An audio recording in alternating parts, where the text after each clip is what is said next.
Bisik doa waktu pagi dan doa hari siang, bisik doa malam sunyi agar hatimu. Shalom saudara-saudaraku yang diberkati Yesus Kristus. Judul renungan kita hari ini ialah peringatan kepada jemaat.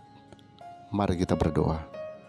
Kiranya tuntunan kuasa Roh Kudus-Mu Tuhan akan mengarahkan pikiran kami untuk memahami firman kebenaran yang siap kami terima saat ini. Dalam nama Yesus, amin. Ayat inti kita hari ini diambil dari 2 Timotius 3 ayat yang pertama. Firman Tuhan berkata, "Ketahuilah bahwa pada hari-hari terakhir akan datang masa yang sukar."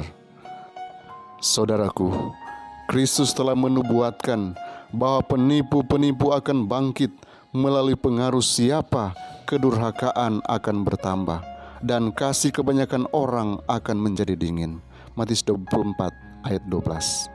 Ia telah mengamarkan kepada murid-murid bahwa jemaat akan berada dalam bahaya yang lebih besar dari kejahatan ini daripada penganiayaan musuh-musuhnya. Berkali-kali Paulus mengamarkan kepada orang-orang percaya terhadap guru-guru palsu ini. Bahaya ini melebihi yang lain-lain. Mereka harus berhati-hati karena oleh menerima guru-guru palsu, mereka akan membuka pintu kepada kesalahan dengan mana musuh akan menyuramkan pengertian rohani dan menggoyangkan kepercayaan mereka yang baru-baru datang kepada iman dari Injil. Kristus adalah ukuran oleh mana mereka harus menguji ajaran-ajaran yang dikemukakan.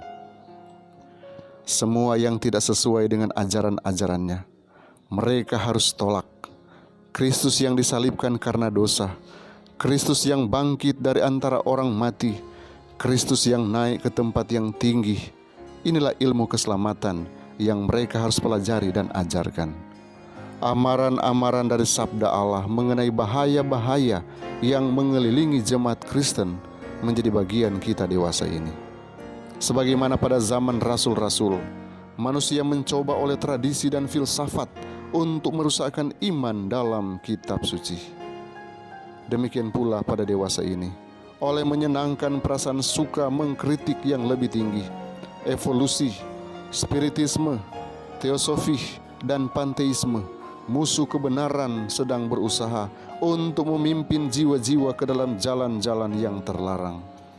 Kepada banyak orang, Alkitab adalah lampu tanpa minyak, sebab mereka telah membalikkan pikiran mereka ke dalam saluran kebenaran secara untung-untungan yang membawa salah pengertian dan kekacauan. Pekerjaan kritik yang lebih tinggi dalam menganalisis, menerkah, memulihkan kembali adalah memusnahkan iman dalam kitab suci sebagai kenyataan ilahi. Hal itu adalah merampok sabda Allah dari kuasa untuk mengendalikan, untuk meninggikan, dan mengilhamkan kehidupan manusia. Oleh spiritisme, orang banyak diajar untuk percaya bahwa kemauan adalah hukum yang tertinggi, bahwa surat izin adalah kemerdekaan, dan bahwa manusia bertanggung jawab hanya kepada dirinya sendiri. Pengikut-pengikut Kristus akan bertemu dengan kata-kata yang indah terhadap mana Rasul mengamarkan orang-orang percaya di Kolose. Ia akan bertemu dengan tafsiran-tafsiran spiritualisme akan kitab suci, tetapi ia tidak menerimanya.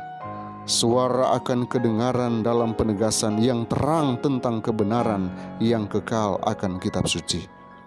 Menatap matanya tertuju kepada Kristus. Ia harus bergerak dengan tetap pada jalan yang ditentukan, dengan tidak menghiraukan segala buah pikiran yang tidak sesuai dengan ajarannya. Kebenaran Allah harus menjadi mata pelajaran untuk renungan dan meditasinya. Ia harus menganggap kitab suci sebagai suara Allah yang berbicara langsung kepadanya. Dengan demikian, ia akan mendapat akal budi yang ilahi. Alfa dan Omega jilid 7 halaman 399 sampai 401. Kiranya Tuhan memberkati kita hari ini. Mari kita berdoa. Bapa di sorga, terima kasih oleh karena kasih karunia-Mu dan damai sejahtera-Mu yang boleh menuntun kami, sehingga saat ini kami kembali boleh disegarkan dengan kebenaran firman-Mu yang tetap mengarahkan kami untuk senantiasa ada di dalam Tuhan.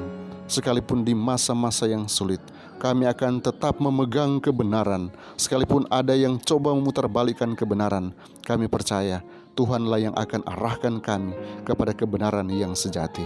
Hari ini Tuhan, kami mau melakukan semua kegiatan kami. Tolonglah anak-anak Tuhan, biarlah Engkau tetap berkati dimanapun mereka berada, dalam situasi apapun, biarlah Engkau berikan solusi dari semua pergumulan permasalahan yang mereka hadapi.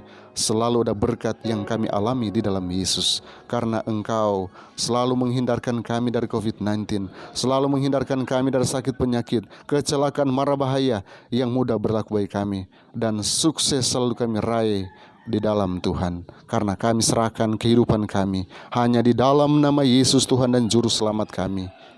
Amin.